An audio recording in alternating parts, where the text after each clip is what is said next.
recording, just to let you know. I'm just going to make sure this looks good. Where are you going to? I'm going to sit right there. Oh, Is right that there. good? Okay, cool. All right, Eddie. So I start each one by asking people. Do I have to look at the camera? No, you just look right at me. That's good. Oh, pretty good. Yeah, pretty good, right? I was wondering if you could tell me who you are and how we know each other. Okay. Mhm. My name, want to introduce my name? Yeah. My name is Edward, and I knew you through the Senate. Mm-hmm. At Northwestern Connecticut Community College, right? Yeah. Which I don't know if it's called that now, but that's what it was at the time. So in Oh, Winstead. yeah, they changed it. I know. It's a shame, huh? Yeah. Yeah, it is. Well, Eddie, actually, over here, I wanted to talk to you about your life a little bit because I think you're very, as you can see here, it says cool ass person. So this is the logo. And that's me, actually. So I'm talking to cool people, and you are one of the coolest people I know personally. So I wanted to come here today to talk to you. So I really appreciate you doing this with me. But I was wondering if you could bring me back to where you grew up and who raised you. And then we'll talk about some photos later. Okay. So where did you grow up, Eddie? I was born in New Haven, Connecticut, on June 24, 1956. Wow. And the hospital that I was born was in Wakefield Hospital. But I was a premature baby, 7.5 months, 2.5 pounds. Wow. Only 2.5 pounds? Yeah. Oh my goodness. So I had to stay in the hospital for a while. But my grandmother took care of me when I was a baby. And my grandfather owned a 3-family house in New Haven. So my parents lived downstairs, and my grandparents lived in the 2nd floor. And the 3rd floor was my uncle or my aunt lived upstairs. So I always know my grandparents, but I used to go downstairs and see my parents. But 99% I'm usually with my grandparents. And what were your grandparents like? My grandparents? Yeah, what were they like? My grandmother was strict. Ooh. Old school. Yeah. She's very strict. My grandfather is just the opposite. Yeah. Yeah. So did you end up being did you spend a lot of time with one grandparent over another, or was it pretty equal? Equal. Yeah. Okay. Well, because my parents were downstairs, so it's not like we have to drive to my to see my parents. It was just right there. Yeah. Were they working a lot, or did you just not get along with them well? And you don't have to go into anything you don't want to. Well, okay. My parents worked, yeah, but my grandmother used to babysit my sister, so I'm not sure, but like I said, I'm always with my grandparents. Yeah. So you're not an only child. How many siblings do you have? There's 5 of us. 5. And where do you fall in the line? Are you the oldest, the middle, or younger? Oh, the middle child. Middle. So how was that being the middle child growing up with 4 siblings? You know, because I live with my grandparents, I don't really have the issue. But I get along with my sister and my younger brother. So very nice. There was no fight or whatever. We get along real good. Oh, that's awesome. And could you tell me where your grandparents are from? Because I found that interesting. My grandparents are from the Virgin Islands. And when did they come here then? I'm not sure what year, but my mom was small when they came up here. Do you know why they moved? I think my grandfather's sister, she moved up here. encouraged him to come up here. Mm. Yeah. Okay. Now, Eddie, you are part of the deaf and hard of hearing community, or the ASL community. Did you have problems with your hearing when you were born, or did that happen later? Well, when I was small, I always tend to sit near the TV while my parents and my sister were sitting far away. Yeah. Yeah, and I don't know, and I don't know if my parents ever recognized it, but it was just strange why I'm so close to the TV. But we all went to a Catholic school in New Haven, so the nun, my first grade nun, noticed it because I wasn't catching up with schoolwork or couldn't understand what's going on. You know how you just look around, and I guess she told the principal about it and told my parents about it, and they sent me to get tested. And I freaked out because they put wire in my head. Well, how old were you? Okay, I was like 5. Yeah. Oh, man. And did anybody like describe what they were doing, or were you kind of just pushed into it? Yeah, that would be scary. Just. Oh, that's wild.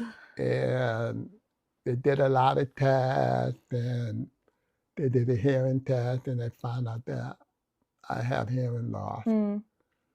So from there, my dad was in the military, so I guess he can afford through the GI Bill that he can buy me a hearing aid. Okay, cool. So I wore the hearing aid. Did I wear it in that school? Or?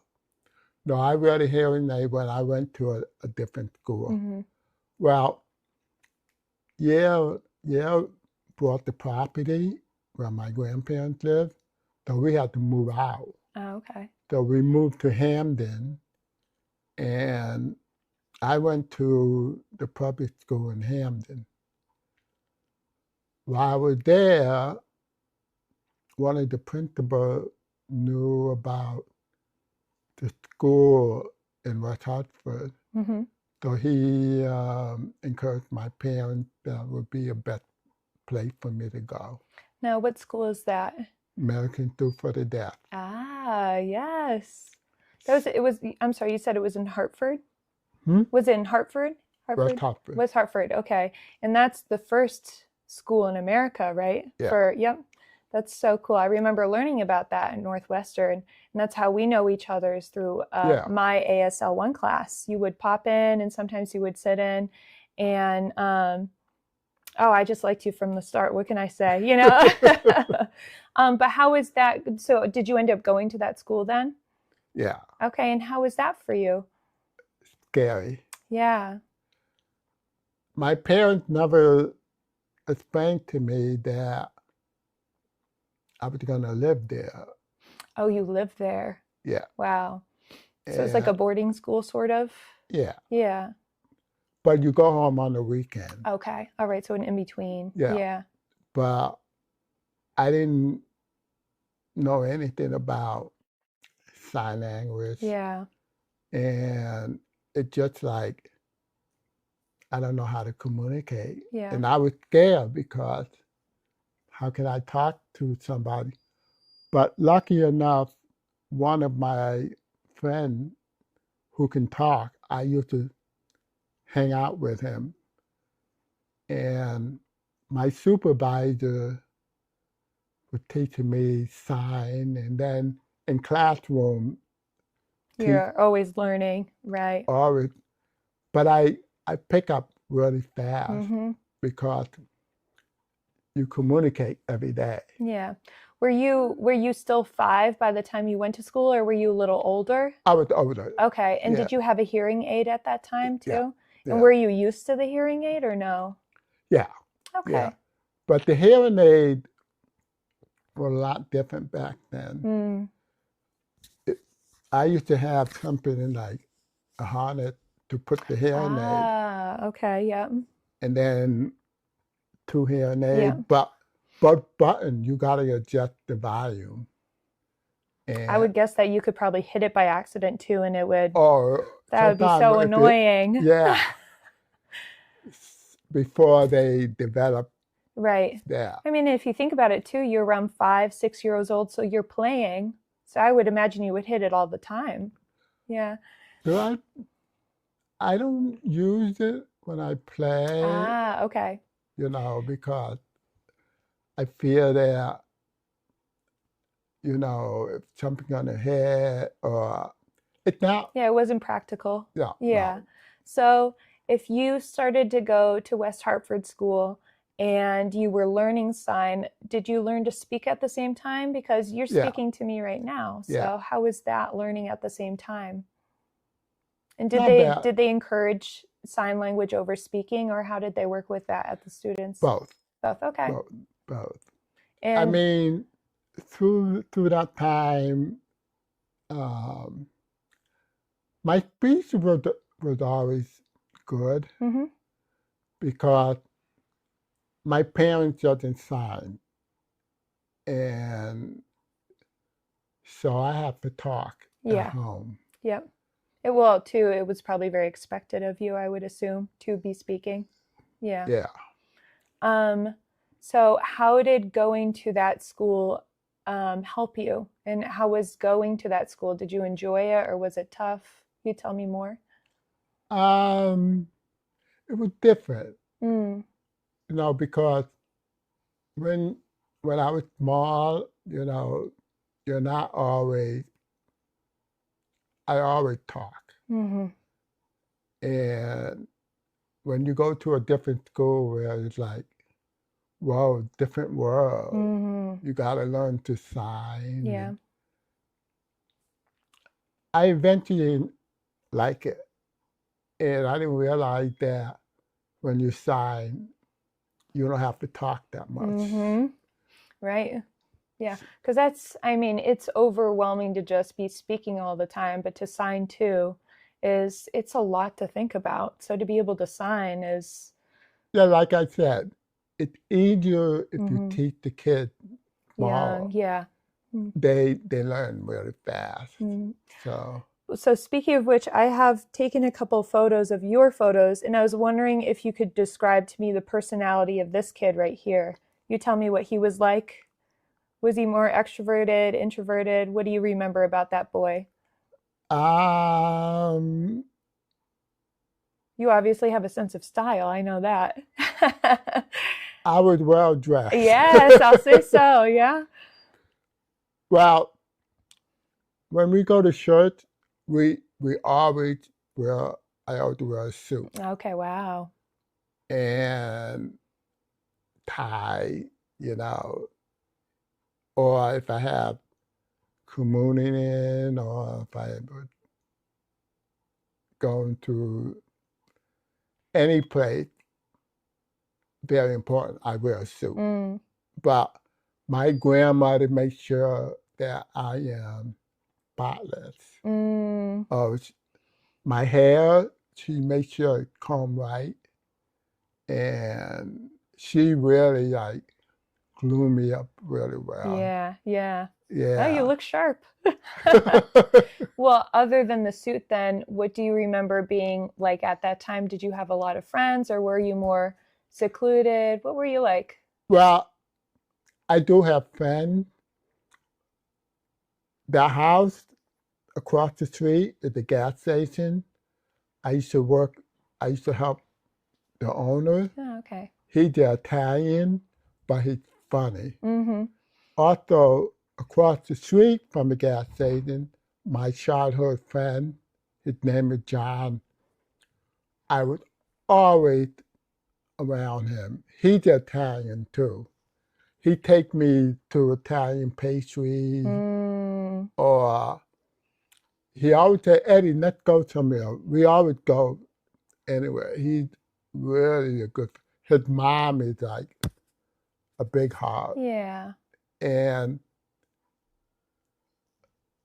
in the backyard, our neighbor, there were like 5 kids, and they were Hungarian, but I knew the family. We all played together.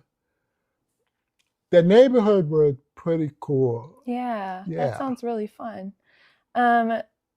Did the kids treat you any different because you were a little hard of hearing, or did they not care? No, I never really thought about it. I mean, because I speak well. Yeah, right.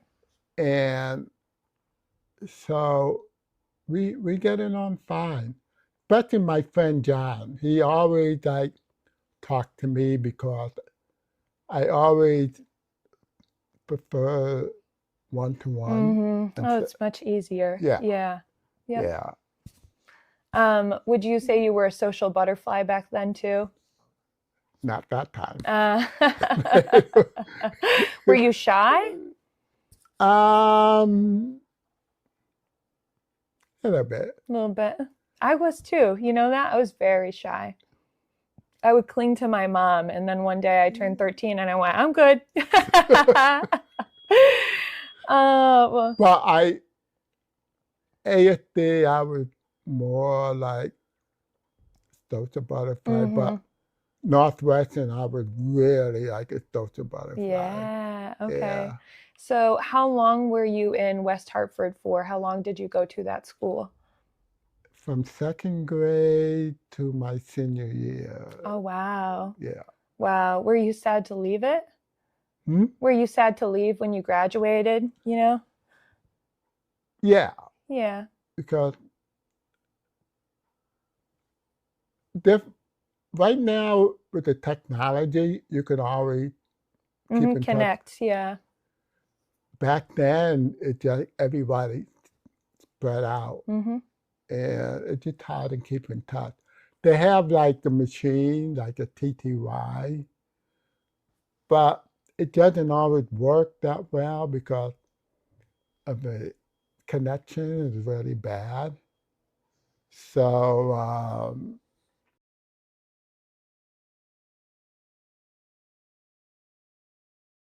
we go to a deaf club. There were many deaf clubs back then. Okay, cool. Yeah. Yeah. Like there's one in Bridgeport, there's one in Waterbury, Hartford. Sometimes we travel up to Massachusetts to a different deaf club. That's awesome. That's the only social event we Yeah. can. Yeah.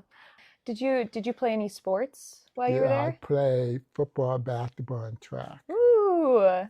What position did you like when you were playing? In football, first I was a lineman, and they switched me to end. I played fullback and halfback, but I also played defense. But running back was hard, you know. Basketball, I played center, but I was not the tallest one on the team, but I could jump, and I was a good basketball player. Track, I played in different events. Yeah, yeah. Did you have a favorite sport that you liked the most? Basketball. Yeah. Yeah. Very nice. Yeah. And then your son also played basketball too, huh? All right, so the line continues. Good for you too. All right.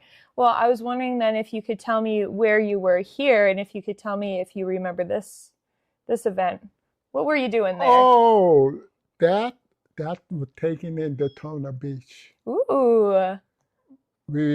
My class went on a senior trip to Daytona Beach. Oh, that's so fun. Oh, it was fun.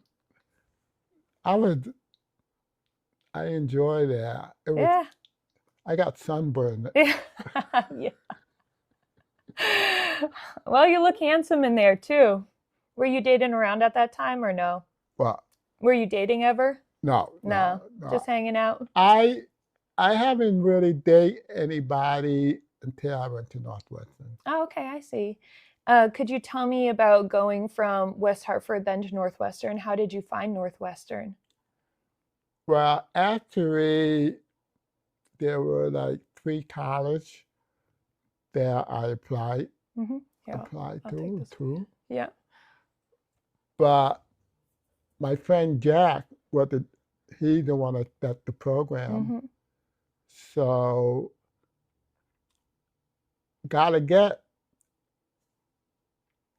I always thought it's another school like ASD, you live in a dorm and all.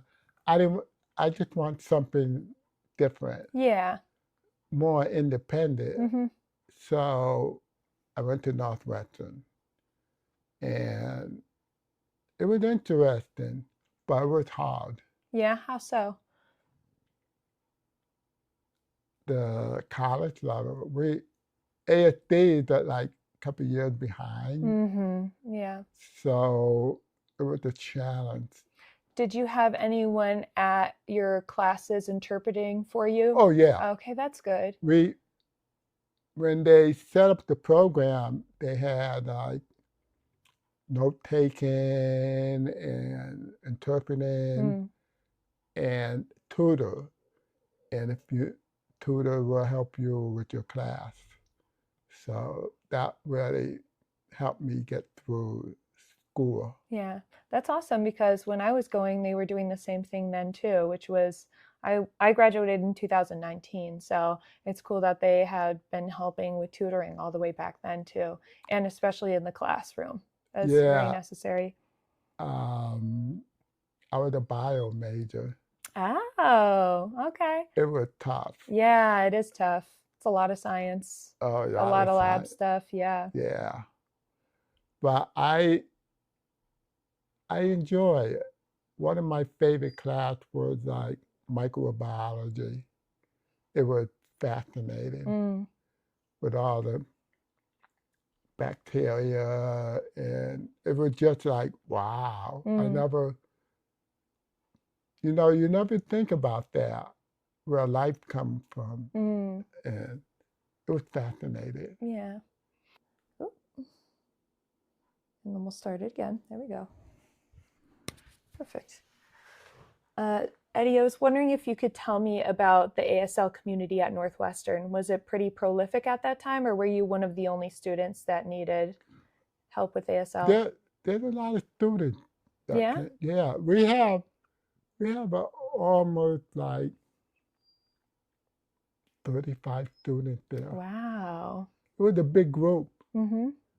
Compare what you went. Yeah. It was a smaller group. Yeah, it was. But still, I mean, it was amazing to have ASL classes available to me.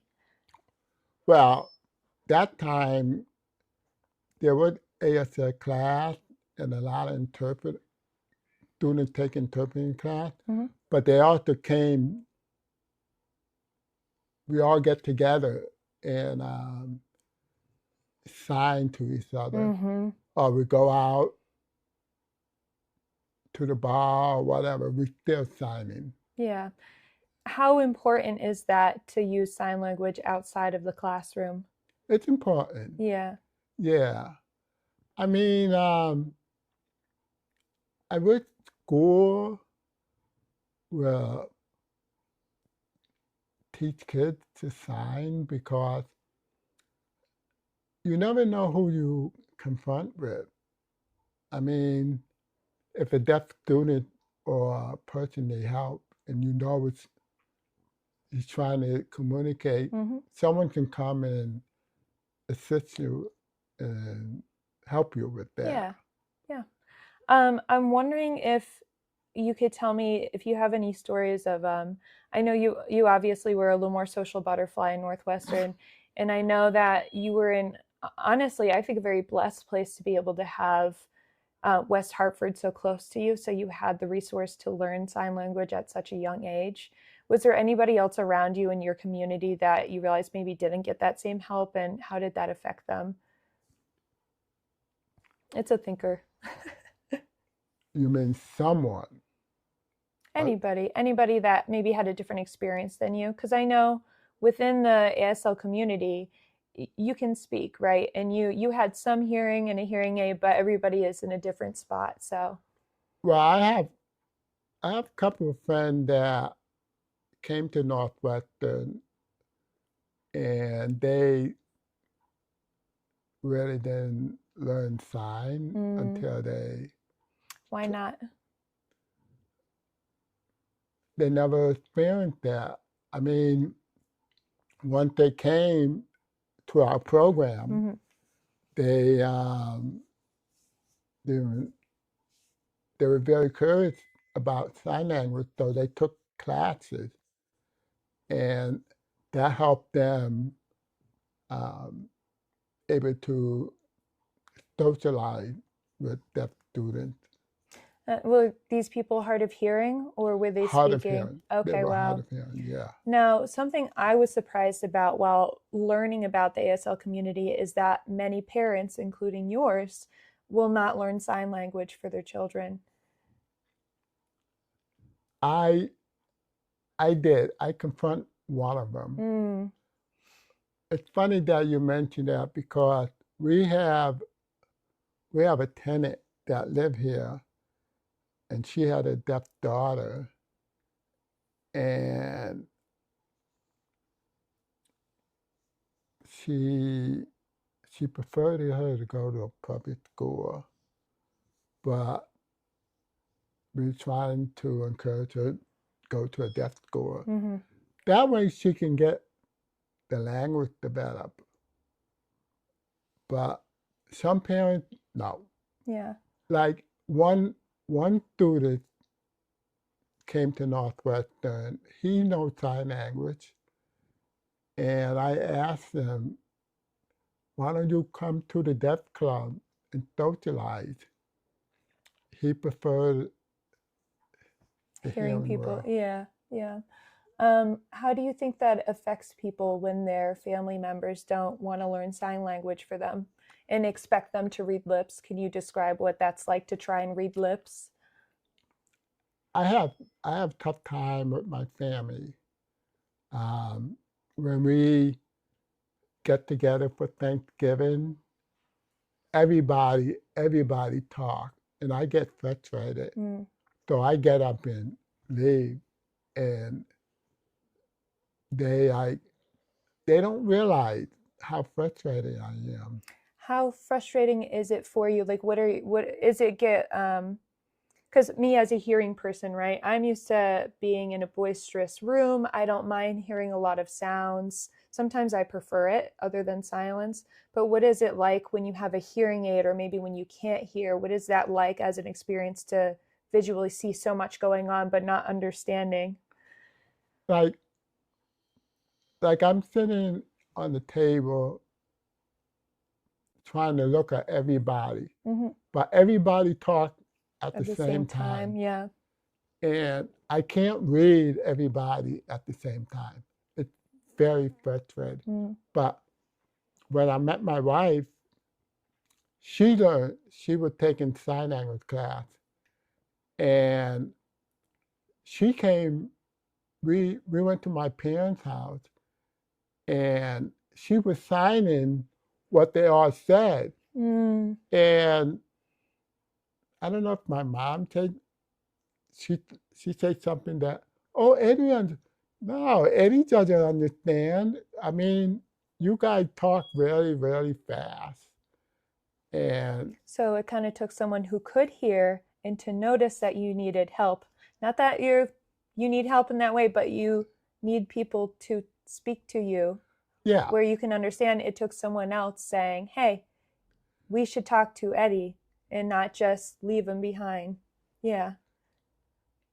But I think later on, my sister realized, so she was able to talk to me about what's going on. But other parents that have deaf child, they go and try to learn, educate themselves so they can understand, able to communicate with their kids. Yeah. My parents, they were too, I think they're busy, but I don't know if they ever thought about why bother because he can talk. But sometimes when my dad bring me to ASD while he was driving, he tried to talk to me. Most of the time, I don't understand him. Yeah. And I'm surprised that he never say anything. Yeah. How'd that make you feel? I feel like frustrated because I don't understand. Yeah. My grandparents are from the West Indies. They talk very fast, but I was able to understand them because I live with them. My childhood friend always said, Eddie, do you understand your grandparents? I said, yeah. I don't. I have a hard time. I said, that's weird. I understand you don't, because the accent that my grandparents had, it was just funny that he doesn't understand them. Wow. But it just, I just wish my parents were able to educate themselves. Yeah. You know. Yeah. Well, to understand you better too, you know? Yeah. Yeah. Yeah. So, but, oh yeah, when I got older at ASD, they want me to take speech class. And then, sorry about my hearing aid. That's okay. And I took the speech class one day, and then my speech therapist said, Eddie, you don't need no speech therapist. Your speech is fine. Maureen, she and I talk on the phone when she's driving home. She said, Eddie, you talk very well. You do. That, you know, some deaf people, when they talk, they have that. Yeah, it's difficult. Yeah. Yeah, it's not easy. Yeah. But she said, you talk very smooth. So I was like, thank you. Yeah. I mean, I didn't realize that. And for me, as someone who came to the school, I was so, and I am still terrified of signing because obviously I don't remember as much as before, but even when I was learning, it's really intimidating to go up to someone that, again, you're not on the same playing field. You have a strength and they have a strength. It's two different languages too. The sentence structure is different, and I've never been good at spelling, so finger spelling wasn't helpful for me, and I would get really frustrated and I just wouldn't try. So having someone like you there was really helpful because if I couldn't figure out a sign, you could help me along a little bit better. Now, I don't think that's okay to be like, well, I'll just talk just to Eddie because he can understand me. That to me, you should be able to talk to anybody, right? And that's the hope I have for the future for myself. But I had a teacher at ASD. She only finished spell, word by word. Oh my gosh, that would have taken forever. She's from Rochester. It's a Rochester method. They finish spell. Why? That takes more work. She teaches history. Oh my gosh. Oh my word. I don't think people realize how you have to spell that out. Each word? Huh. It's funny, Jack was saying, poor you guys. Your eye must be all crooked after you get out of the class. Really? No physical expression. Nothing. Can you tell me why that's important? Physical, your expression along with your signing.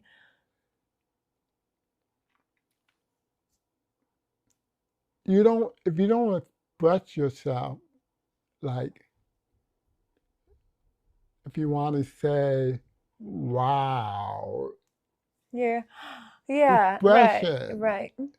or if you want to be sad, Mm-hmm. you know, you need the body language to Mm-hmm. understand. Yeah. If there's no expression,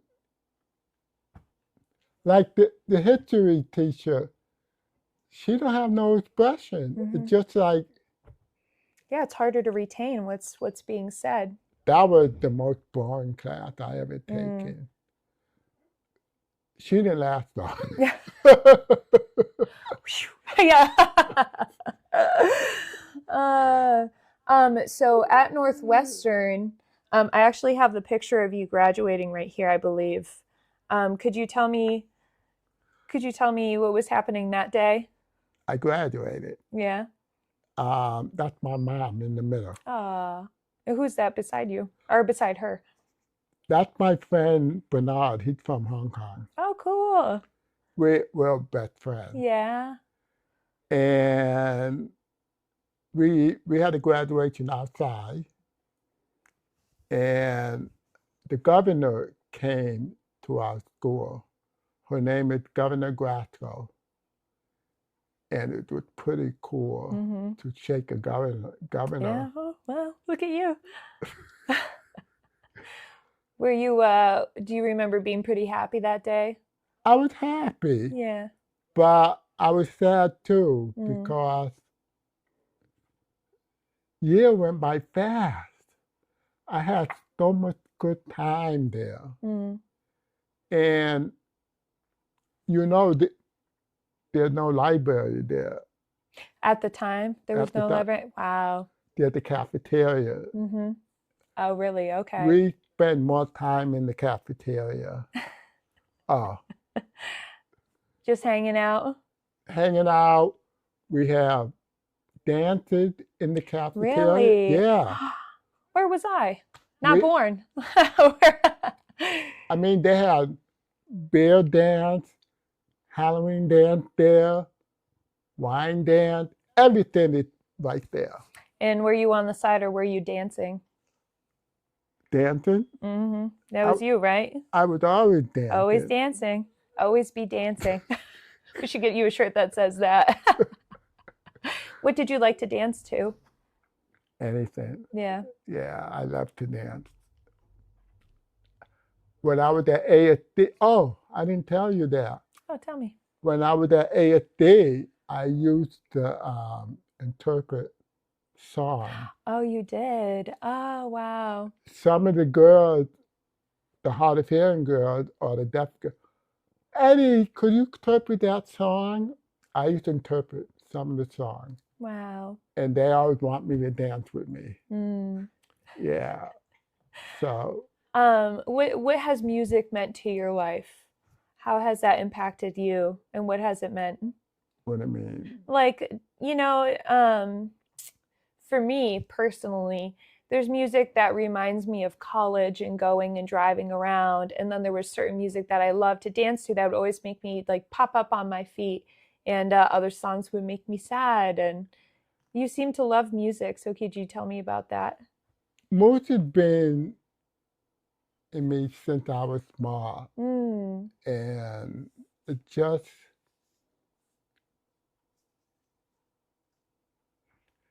each music has different meaning.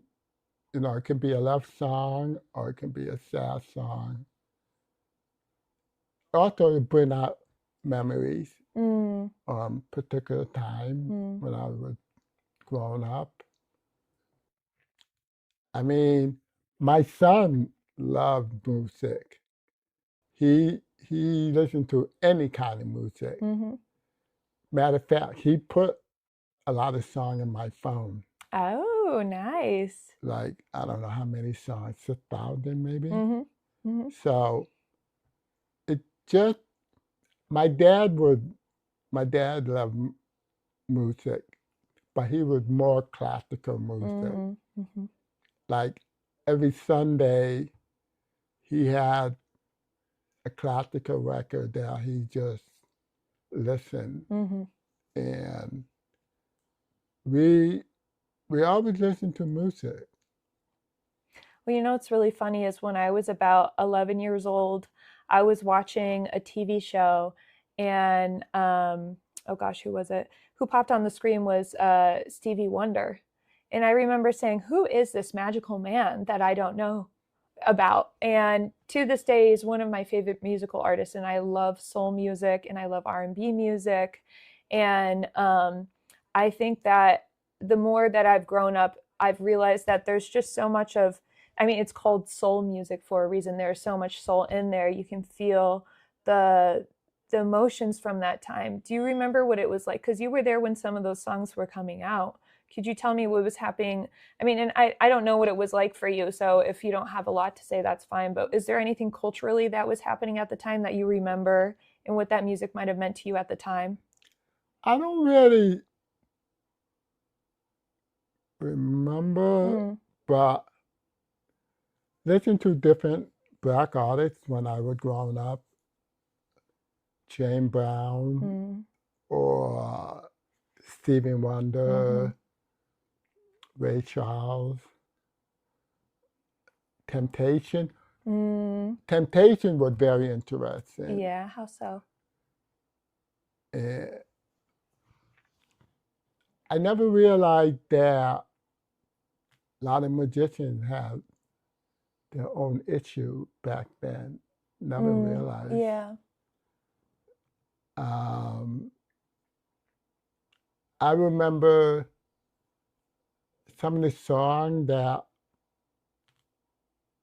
back in the when there was a lot of protests in New Haven, Mm, when black was fighting against. And I remember coming home and one of the songs I was listening and I would, that really makes sense. mm-hmm. And I heard a phone, something beep. Yeah, that's okay. You can just keep on going. It wasn't me, so. Must be my phone. Oh, okay. So the But Temptation, what did the song mean to you? it it Or what do you remember about the song? it's called Ball of Confusion. Mm-hmm. It's about how things was not fair back then. And I can relate that when there was a lot of revolution back then. Mm-hmm. And coming home on the train, I used to take the train from from my school in Hartford to New Haven and take the bus home.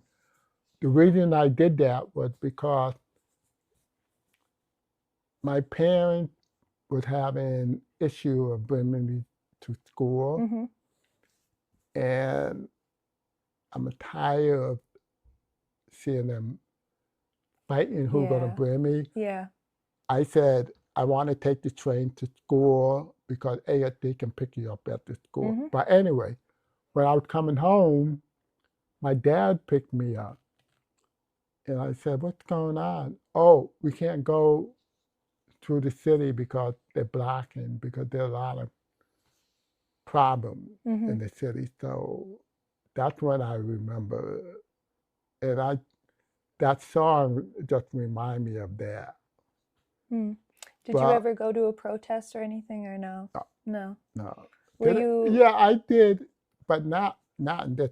Yeah, not. I was Yeah, small. I was yeah. too small. Mm-hmm. It would be too dangerous. Yeah, yeah. Um, did Oh, I did one time when I was working at the gas station. Um, the detective picked me up. picked you up? Why? He thought I was a person of interest, Mm. and I said, "Why? Why are you doing this?" And my friend John came over and told him, "What's going on?"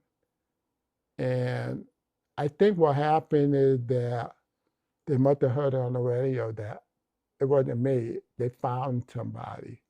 I was going to go in the car. I was shocked. Yeah. I mean, did he have any evidence at all? Yeah. I was just like, out of the blue, Mm-hmm. two of them came right at me. Yeah.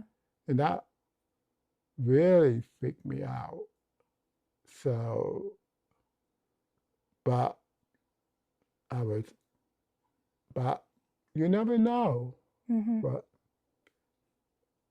who you confront with. Yeah. Now, again, you don't have to have any opinion about this, but what do you think about people protesting today? Do you think it's silly? Or what do you think about that?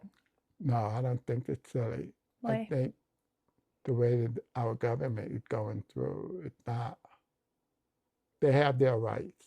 Yeah. You know, taking away our rights.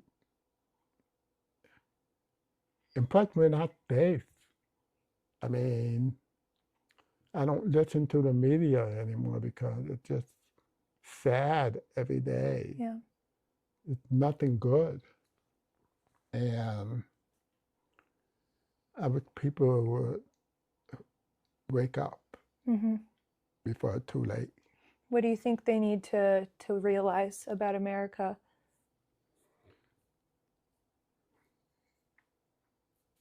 I don't want to be like Russia or China, you know, live by a dictator,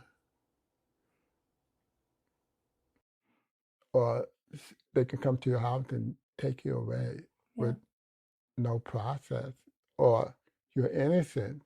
Mm-hmm. That's scary. Yeah. Well, I can't speak for any other American, and I definitely can't speak for you, but I think it's much easier if you maybe don't know someone who's been approached by a cop and just told to get in the car with no due process, no reasoning.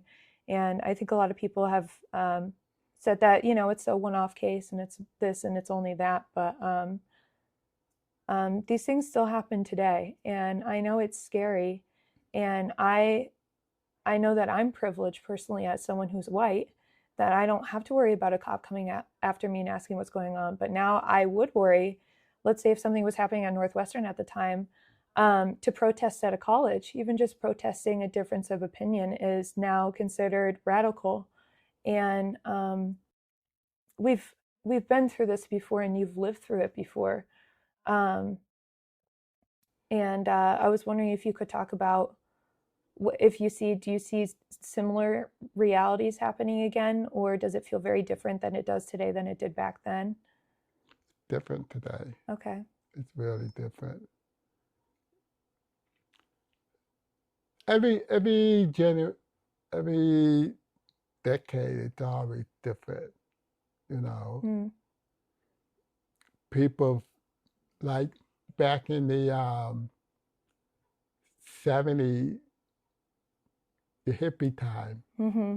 where they all protest against Vietnam. I remember I talked to one guy, you know, he'd been through Vietnam.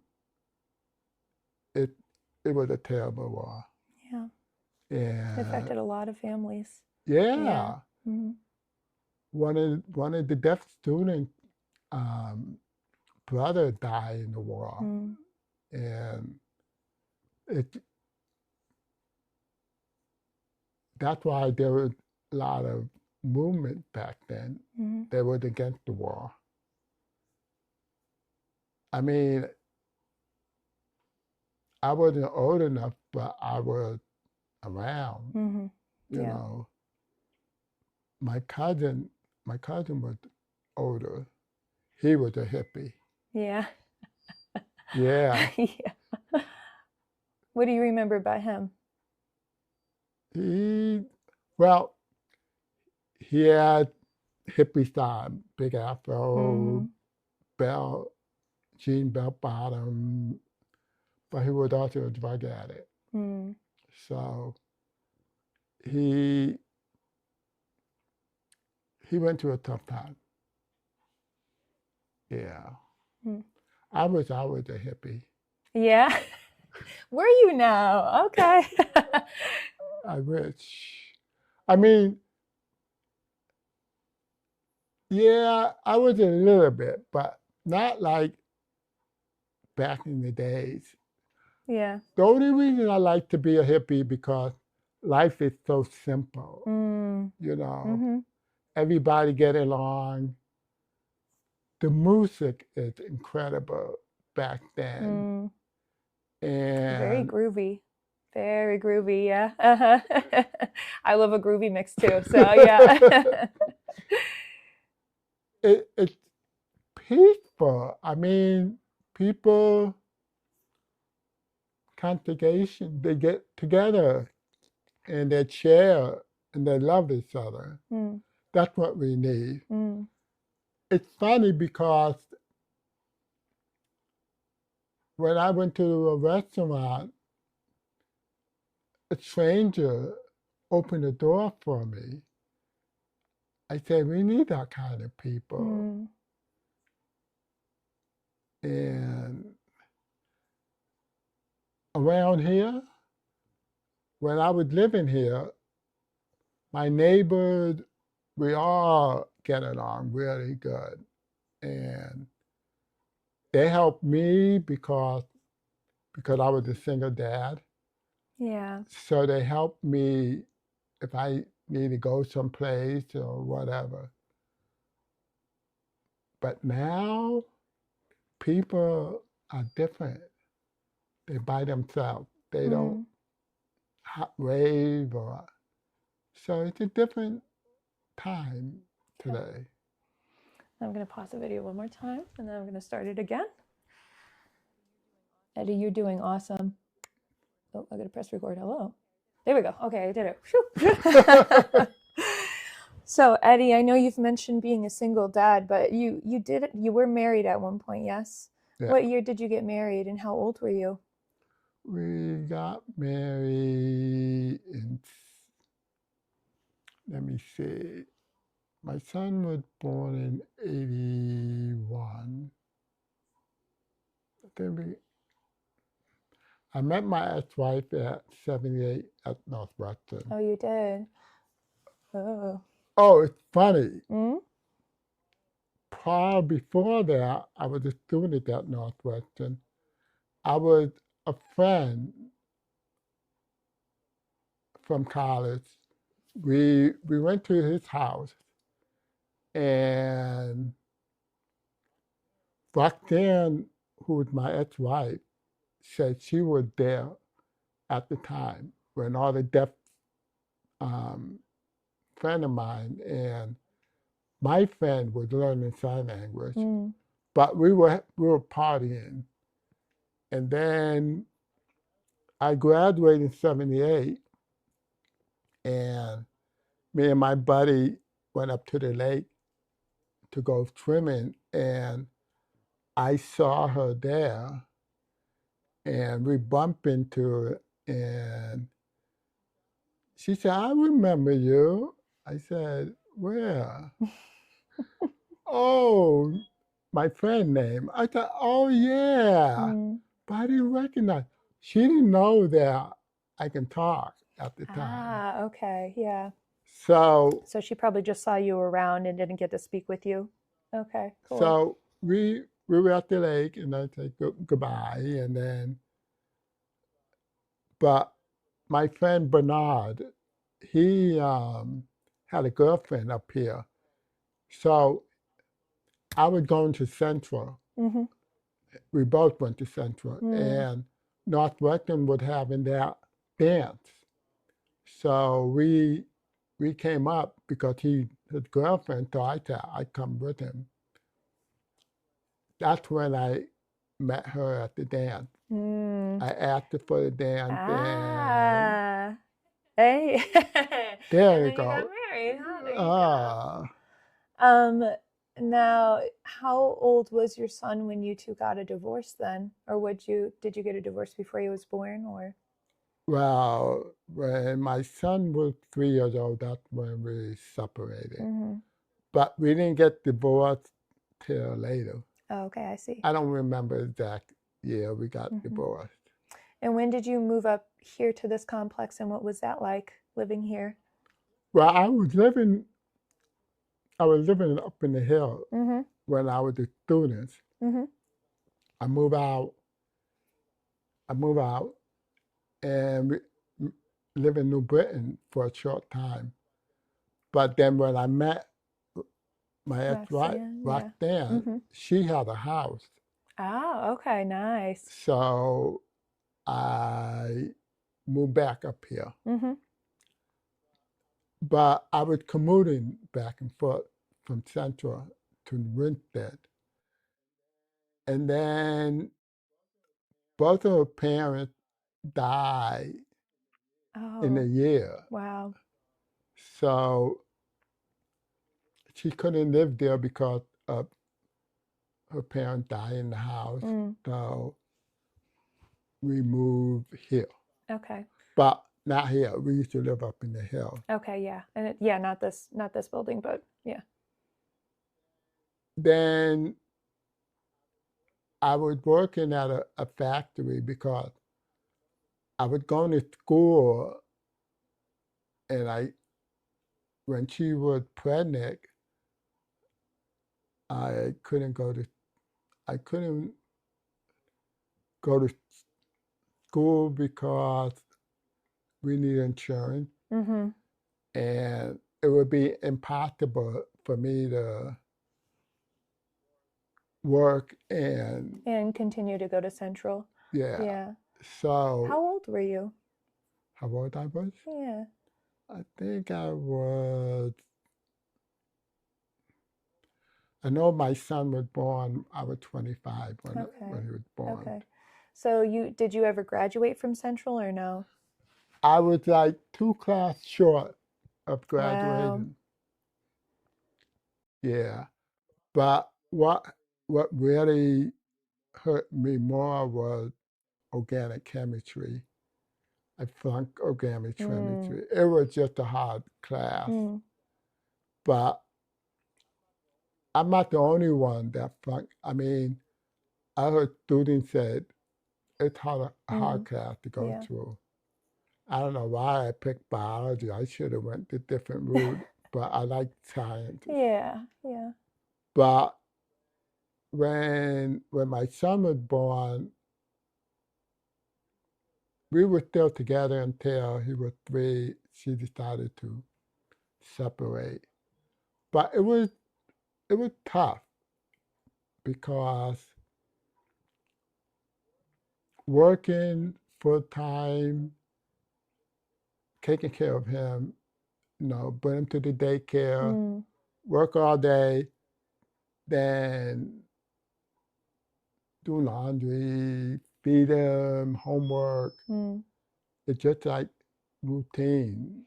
Now you said Roxanne would sometimes pick him up, but you had him for the majority of the time. Sometimes yeah. Yeah. Yeah. So having your son at 25, how did that change you? And what have you learned from your son being a single dad? It was experience. I mean, I never done that. It was Mm. just like, how do you potty train him? I have no idea.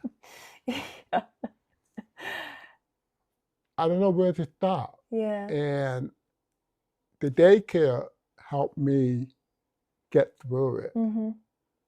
But my son was active. Oh, he was Mm-hmm. busy. Mm-hmm. So it was,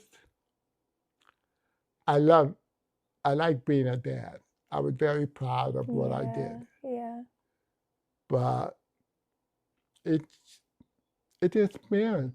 I mean, I can see when women, single mom, have to go through. Yeah. And now I realize being a single dad, Mm. you know. But my son and I were very close. Our relationship is very close, Yeah. very, very close. What do you remember about your son growing up? What's something you guys did together? We we didn't really do much when he was small because you were just probably working so hard, trying to get yeah, through. I was trying to meet ends, you know. I wasn't getting enough support. Yeah. And I didn't have a car to go, so I tried to get jobs so I can afford to get a car. And it was just everything. I mean, I got to start from the bottom. Yeah. Getting furniture. It was tough. I worked very hard. Yeah, it sounds that way. Was your family around at this time or not so much? No. I mean, were your grandparents even alive by then? I don't know how old they were, but my grandmother passed away when she was 54. She had a heart attack. My grandfather could live, but he committed suicide. Wow. So it was. Was it kind of just you? Oh, it hit me hard. Yeah. Yeah. I still think about him a lot, and I can't imagine. How did I know? Well, I was at Central at the time, and they called, one of my advisors called me, and he said, Eddie, your parents called and you got to go to your grandparents. I was like, why? And when I got there, everybody was in the living room. I said, what's going on? And they told me about it. And I was like, I just talked to him 2 days ago. Yeah. But it was still shock. Yeah. But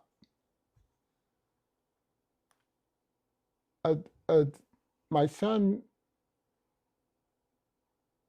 it wasn't bad until he got a little older, but he was like growing like so fast, you know. When he graduated, that was hard because I was always busy doing my routine, and then when he was after school, it was just like I don't know what to do with myself. Well, it's your buddy. It sounds like too. Yeah. So, but I didn't realize that he was moving back home. He surprised me. Yeah. You must have been excited, huh? Yeah. Yeah. Well, because I was sick, and he wanted to be closer. So, and I couldn't travel up to New York. It was like 4-hour drive. Yeah. So it was good that he close by. Yeah. I was wondering if you could tell me of why you went back to Northwestern, because when I was there, you were there, and you had already been at Northwestern a few decades before. So why did you come back? Just to stay busy and meet new friends and take classes because I was bored. So I want to keep myself busy, keep my mind active. And I had a great time. I met a lot of good people there. What was it like going back? How was it different? It was different. Different. I'm older, and you guys like just a little kids. bit.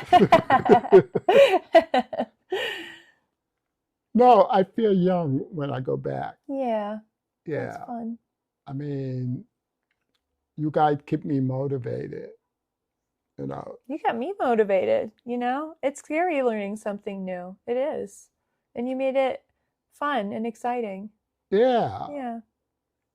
I enjoyed dancing with you. Yeah, we got to dance at a party or two. I remember. Because you and I would talk about dancing and talk about music and what we liked. And what's sad to me is what it sounds like, and I'm just picturing something in my head, so it could be different, but it sounds like when Northwestern had dances back when you were around at school the first time, that it sounded like it was quite a big hub of activity and people actually showing up. And by the time I got there, I struggled at school, not because I couldn't make friends, I could make friends easily, but it was so much like you were talking about, the community was just kind of like not there. People would come to class and then they would go off to their jobs or whatever. And I know people go to community college because they do have to work and do other things, but it was sad for me to try and it was hard for me at least to find a community within the school that were actually willing to show up and be there for each other. So you were a small group, a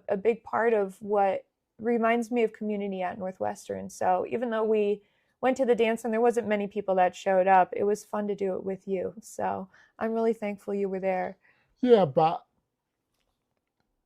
because I went to Northwestern back in '75, I can see the change of schools through the year. I said, wow. I mean, the building is different. Mm-hmm. We didn't have Greenwood at the time Okay. or the science building. Yeah. It was all in Fonda Hall. Yeah. So you all had to be together. Yeah. We used to have an old library. Remember the old library before they tear it down? I don't know. Do you? No. Okay, there used to be, where the vet building is? Mm-hmm. Yeah. There used to be a grocery store. Oh.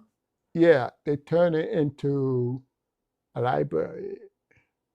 How did I know? Well, when I went to ASD, one of my friends, I keep bugging him, can I go to your house for the weekend? But he lived in Winstead. So I remember him taking me to that grocery store. And after I graduated from ASD, it's a library. Mm-hmm. And we have classrooms down in the basement. Mm-hmm. So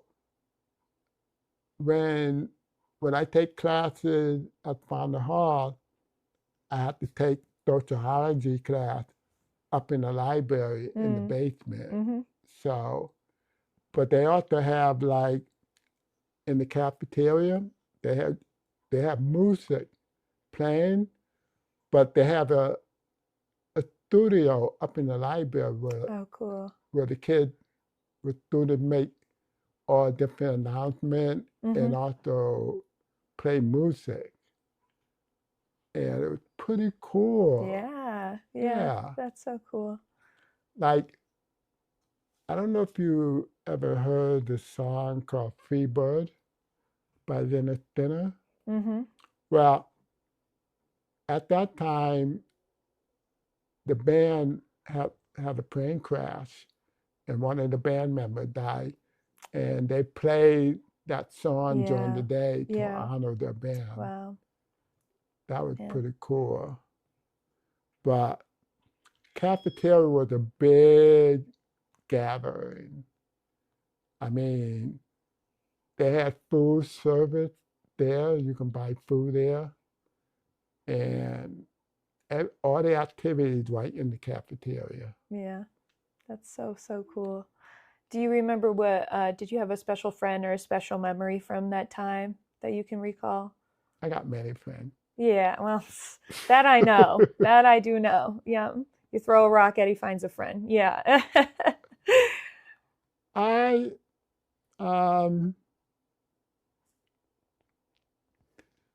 don't really have any special friends. All my friends were very special to me. Yeah. Yeah. Did you hang out in big groups or would you just see people as you walked around? It depends. I mean, like I told you, one of the friends that is hard of hearing, he his name is Glenn. I used to hang out with him because his room was like music, and we used to sit in the room and sit in the bing Bean bag bag, yeah. and just like mellow Listen. out, Yeah, yeah, that sounds you nice. know. But we no, all my friends were very special.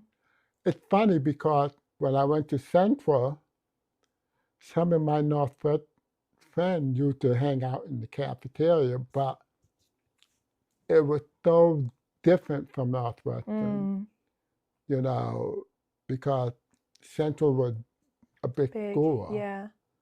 So I didn't hang out much at Central than at Northwestern because I commute. So it was, I was more with school now. You know, I want to graduate, but I didn't. Yeah. So I know you had told me that the place you were living at the time with your son, you kind of worked there, right? Or what was your job after the factory? Here. Yeah. I work here. I was everything. I was a painter, maintenance guy, cut lawn, shovel snow. I was doing everything. It was nice working here because you don't have to travel. Yeah, right. Your job's right here. Yeah. Yeah. And at first, I do have to pay rent, but one of the boss left, and my buddy John, his picture's right there. Oh, cool. He asked the owner if he want me to be assistant principal, which means I get free rent. So, but there was a lot of responsibility on call every other weekend. So, but I was happy. That would help me save more with money. Yeah, that's good. So I worked here 12 years or more until my kidney failed. But before that time, you mentioned having like a better community at that time that maybe helped you drive around a little bit when you didn't have a car and a son. Could you tell me about any of your neighbors that stuck out to you? Yeah. Next door, my neighbor, an older lady, her name is Irma. She always she knew I couldn't get around, and she usually said, "If you need any ride, just call me." And she usually bring me to the store. Or the guy across the street, his name is Mr. Hall. Sometimes he let me go somewhere. But my roommate, my brother, lived with me. Ah, okay. And also one of my friends, she lived here too. And she had a car. And she said, "Eddie, take the car when you want to go shopping or what." And I was able to get around. Yeah. How'd that make you feel having those people around you to offer that help? It made my life a little easier. Yeah. And they can watch Joey too. Just give me a break. That's amazing. But it's funny because Joey was very active, and they didn't know what to do. Maybe give him his own lawnmower, he could go around with the yard with you. If only, right? They didn't realize, I told him to stay with him because he'd take off easy and he hides too. And he does that to me a lot. Oh, man. Oh, yeah. You think... Where would he hide? In the woods or someone else's house, or? Well, when we go shopping, he hides under the vegetable bin. Or when we go to the department store. He hide under the clothes, right? And I'm looking all over for him, and you think it's funny? No, it wasn't funny. Well, it's hilarious hearing it back, but I wouldn't want to be there either. Oh, he just had energy. Yeah, yeah. He just want to go. I mean, I put him in the carriage, and he won't stay still. And not only that, the aisle, when you go pay for your food, they always have candy on the rack. He keeps grabbing candy and putting it in the basket. I keep putting it back. You know, it was just like, wow. It never stopped then. No, yeah, it never no. stopped. There's always something to do, right? Always something to do. You must have been exhausted at the end of your day, huh? Toys everywhere. And then I put everything back. It's always in the morning. My son loved MTV. Okay, yeah. At that time, there was a lot of music on MTV. So he watched it all the time. And sometimes he used a tennis racket to play the guitar. Was he any good? What? Was he good at playing then? Yeah. Yeah, all right. he was doing print one of his videos. Yep, yep. He did very well. And it was just music. He loved music. Just like you, huh? Yeah. Yeah. Apple doesn't fall too far, right? Yeah. But as he got older, because of his growing fruit, he sleep a lot. And I didn't realize he was growing because we had to bring him to orthodontist. Orthodontist? Yeah. Yeah. And he was saying that they could tell how tall he wanted to be by looking at the hand. Oh, yeah, yeah. But I don't want to know. Yeah. I want to wait. Okay, that's cute. And how tall did he end up being? Well, when he was in 8th grade, he was 6'4". Wow, 8th grade. He was tall. He was skinny until high school. He was shot up. It's funny because his mom had to buy him clothes, and the pants was always too short. Oh, I understand that. That happens to me too. But that's another level to be over 6'4". But that was good for me because I like long pants. So if it's too short for him, he can give it to me. There you go. Perfect. So save me money buy jeans. Yeah. Yeah. And that's what a son is for, right?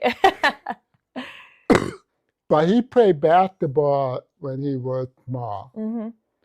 Winstead had a rec program that for kids. So he learned that. I used to bring him in the park.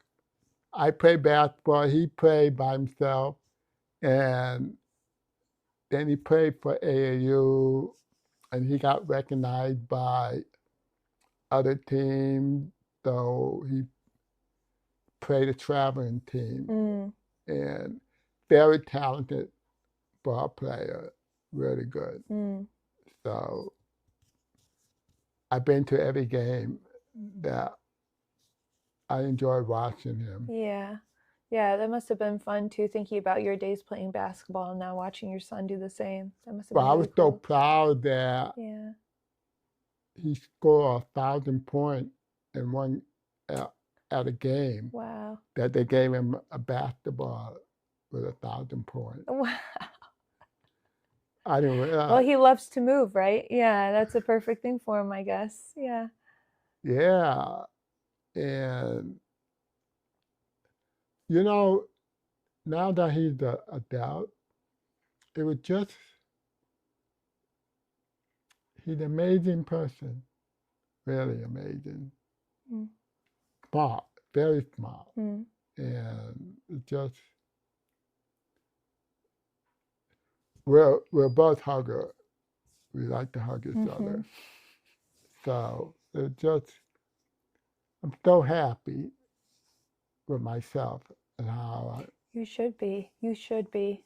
Because, you know, if you think about it, Eddie, your parents were kind of in and out, and your grandparents, while they were there, you know, maybe everything wasn't so smooth all the time. And then your wife becomes your ex-wife, and now you have this little boy to take care of all by yourself. And the fact that he's still in your life today, and you two are I don't not even physically there, but emotionally there for each other, you know. You don't see that a lot with men these days. Or if you do, it's not everyone, you know. It's very easy to see a lot of single moms and have sympathy for them, and see how mothers are so connected to their children. But to see a father very involved, I'm sure that meant the world to him, the world to him. And it means the world to society too, because look at what he's doing now and helping people and helping you back. So you did that. You did well, that. Jack used to say, I'm like mom and dad at the Mm-hmm. same time. Yep. So it would, I'm, I'm very happy that I did it. Yeah. Even though I been through with health issues in my life, but I keep going. Yeah. Yeah, Yeah, you do. stay very positive with myself. Mm. That good? Yeah, Okay, great. now I can hear. All right, good. I'm glad. As you should. Oop.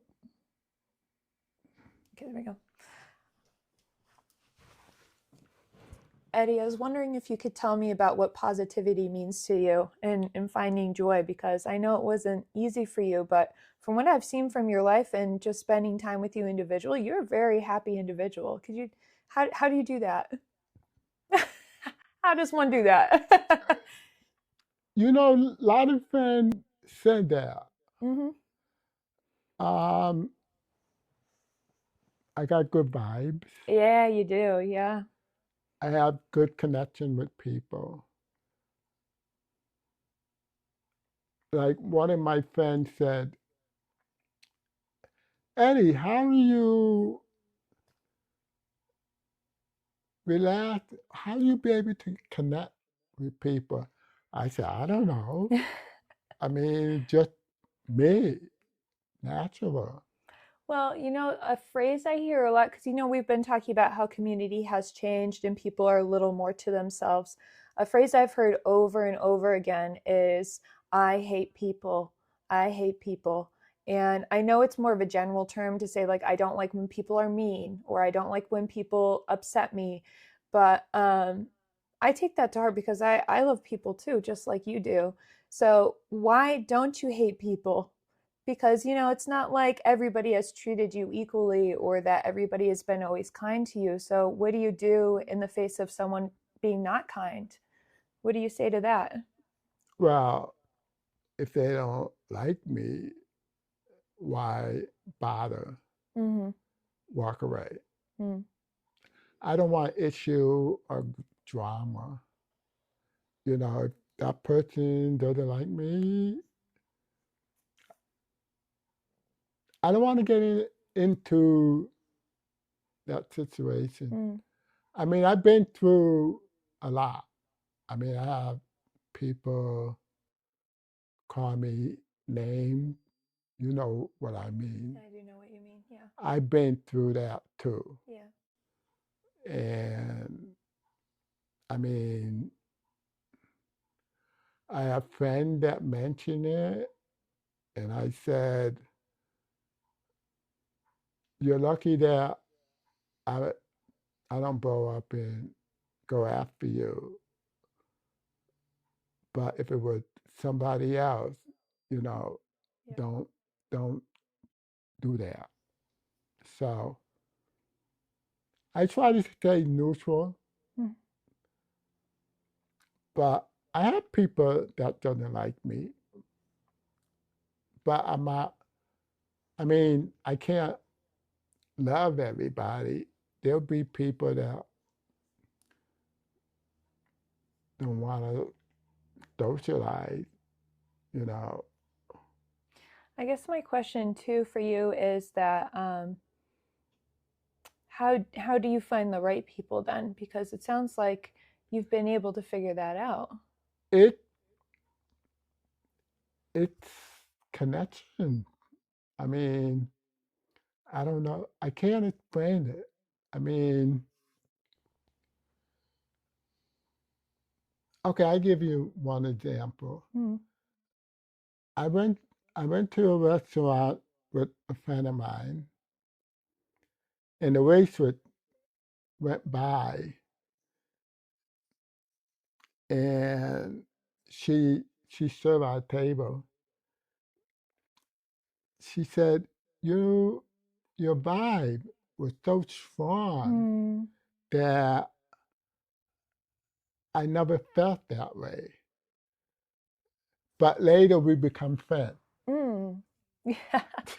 You know, that's funny you mentioned that because my grandparents, one of their best friends was a waitress, you know. And that's something I think that's you might not realize, but a lot of people wouldn't talk to someone that's not in their direct circle. And I've seen you talk to lots of people. And I don't know if it's a fear-based thing or people just want to be left alone, but you know. Maybe if it depends where I am, Yeah. and if I feel that I'm not in the right place, then don't go. Mm. I just instant. I feel like. Or other time, I went to the restaurant. One of the couple um, saw me and my friend signing whatever.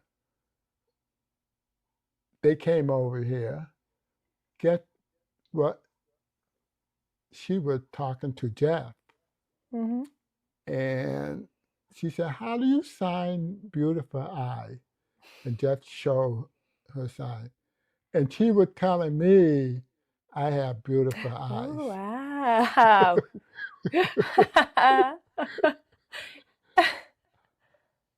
Jeff couldn't believe it.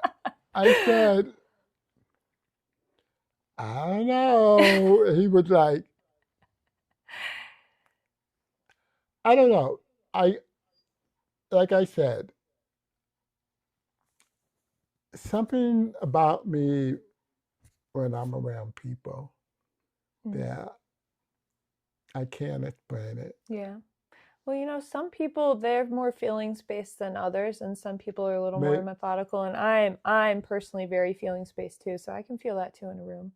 You can tell if you're wanted or if you're yeah, not. You yeah, know, yeah. yeah, And I yeah. think the intuition has to be stronger too. Oh, Yeah, strong. it has to be very strong. Well, a lot of my friends say I'm a very strong person, Mm. um, I would agree with them. Yeah. very positive, Mm. and I'm very laid back. Um, I don't I don't get mad right away. It Mm. takes me a while before Mm. I let somebody really push me in the corner. My son was good at that, you know. Pushing But you into a corner, you mean? yeah, Yeah. I mean, Yeah. like it's parents, they have to deal with that, and he can really get me, Mhm. you know. Mhm. But I'm more a people person, and I enjoy being around, Yeah. you know. It's harder for me now because of my health issue, Mhm. but I have one of my friends, she comes maybe once a month. She graduated from Northwestern. So I'm grateful that she's able to come and spend a day with me. So one day with me, I'm happy. Yeah, yeah. Yeah. Well, it sounds like time is a really important thing too to give to someone because, you know, it's a type of currency, you know, we have money or we have time. And what are you going to spend it on? And, you know, the right people spend it on each other. So I think that's really beautiful. Well, I'm very. I know what money is now. Yeah, yeah. I have to be budget my time. Mm-hmm. You know, if I have it, I have it. If I don't, I don't. Mm-hmm. You know. Eddie, could you tell the audience that's out there listening if you have any tips on how to be a good friend or find a good friend? Do you have anything that comes to mind? You mean finding a good friend? Finding or being, whatever one you want to work on. I can find friends easy. Yeah. Yeah. Well, what if someone's shy? How would you suggest that they find a friend? Find an extrovert, maybe? Find Eddie, go find him. You know, everyone is different, Mm. and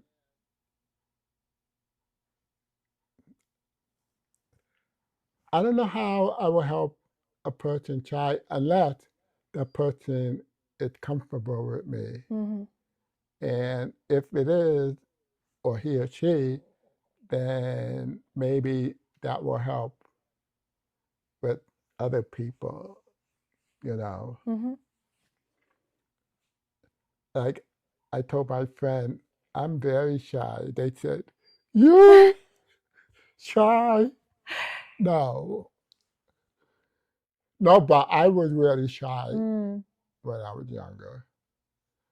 But when I got older, Yeah. no. Well, some people can be scary, you know, but for me, the way I look at it is there's so many other people, though, that you haven't met that are really great, or at least have a potential of being great. And if you don't talk to them, you're never going to find out. Right. Right? I Right. mean, there's plenty, like you said, there's plenty of people that will call you names and won't be kind and don't really care about you. And you just say, okay, not us, not today. Let's move on to someone else, right? You just keep on going, it sounds like. I mean, like me and Jeff used to go out for lunch, and we meet waitress at the restaurant that he knows, Mm. and he introduced the waitress, and then the next time we go, we're talking comfortably, Yeah.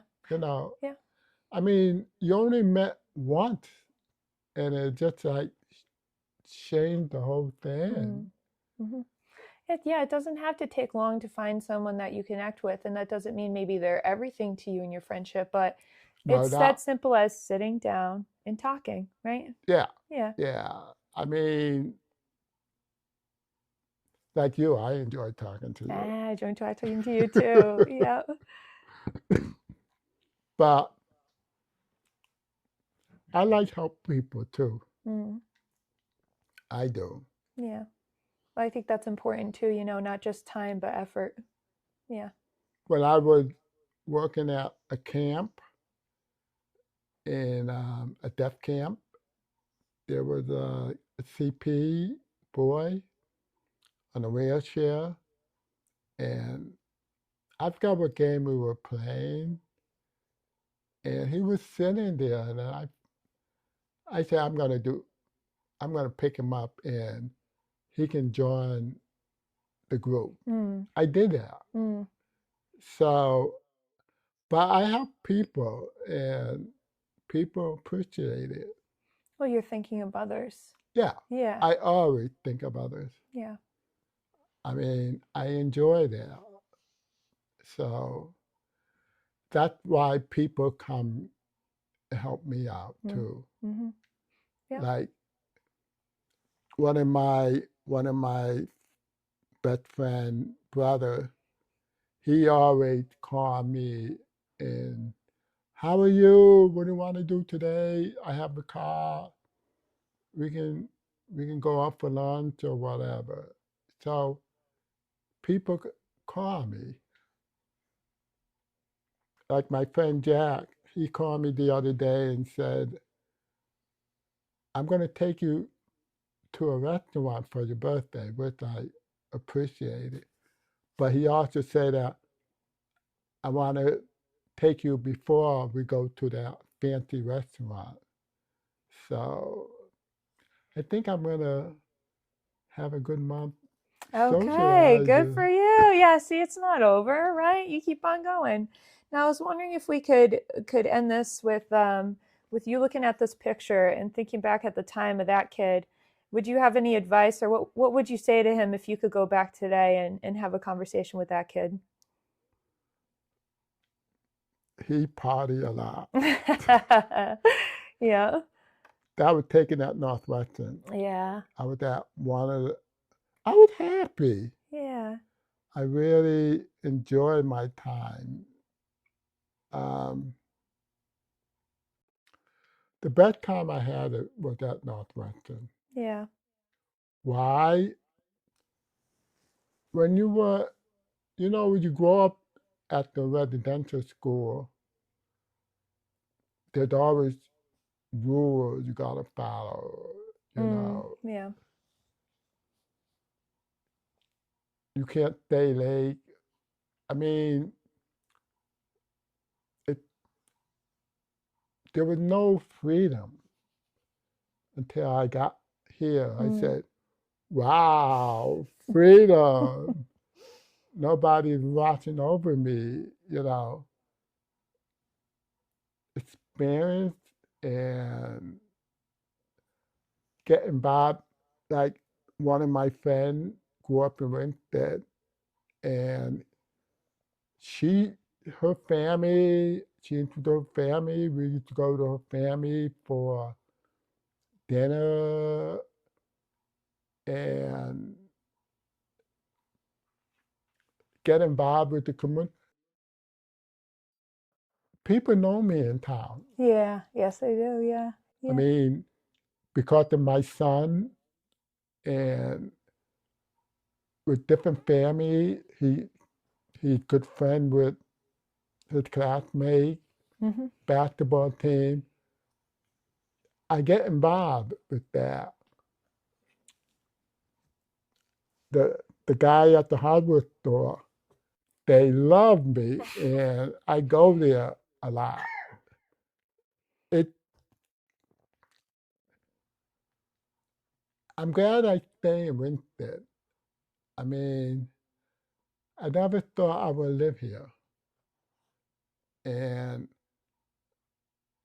I feel that it was good for my son to grow up here. I don't want move where he already have a group of friends. He have wonderful friends. Mm. So I was grateful. But not only that, my best friend, their family, they say you part of my family.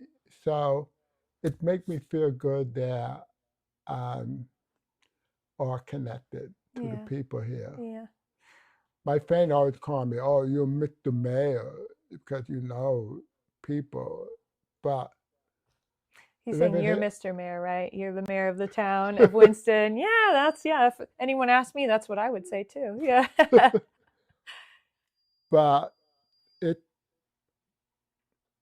I keep thinking about it because if it, if I didn't go to what Northwestern or I met my ex-wife or move out, I won't be able to see you. Hmm. Yeah, we wouldn't know each other. So it was just how your life goes. Hmm. You know, the past is very interesting for me. Like I was telling him that when my grandparents were going to move back to the Virgin Islands, three of us were going to move there. Mm. But my grandmother especially, she had health issue, and the hospital down there was not the greatest. So I think that's why they moved back up here. And I was telling him that could you imagine I didn't still live there? Yeah. Well, I just think about all the stories I've heard of how much harder it is for someone in a minority group, especially when it's a language barrier at that point, how much harder it is to get ahead because you're starting in a place where people can't help you really. And the fact that you grew up close enough to go to West Hartford, the School of the Deaf, I'm just so thankful. I'm so thankful that you had that experience. And I know it was tough because you didn't have so much freedom and family life is tough, but... One of my supervisors told, I don't know who told, but they said that I shouldn't be at the American School for the Deaf because I need a challenge at a public school, but I don't know what happened. But I don't have an issue with my language. Yeah. I think because of my hearing and talking to people, listen to the language helps, you know. I mean, I don't have the greatest vocabulary unless I look it up and then try to understand it. But like Northwestern, I would take an English 101. It was hard because I didn't have the language. That reading college level was hard. So I had to work for it. So, but you say that other people have? Yeah, because think about it. If you can't speak like you can and you're hard of hearing or completely deaf, you know, and you might not live in a school system at that time. I mean, what year were you born again? Huh? What year were you born? 56. 56 in 1956. Imagine growing up without that school nearby and with your whole family just telling you to read lips and get by. You know, it's not easy. Maureen would mention about that. She said, you're lucky that the principal recommended go to ASD because they make you go through school that you're not going to be able to understand and get better as you go along. So, yeah. Yeah, I'd say you're pretty fortunate. It's a pretty cool and interesting life that you have and that you will continue to have. So I hope you have a fantastic month and I hope you get to go on vacation very soon. And I hope I get to come and see you in the fall. I would love to do that. So if you'll be here, I'll see you in the fall. Does that sound good? You're always welcome. Well, Eddie, do you have any sign for people out there that, or a message to any of your friends or the ASL community forum? Nah. Like, we love you, maybe? Oh. There we go. Easy. Well, I love you too, Eddie. I'm going to give you a hug. Thanks for coming today. Or thanks for me.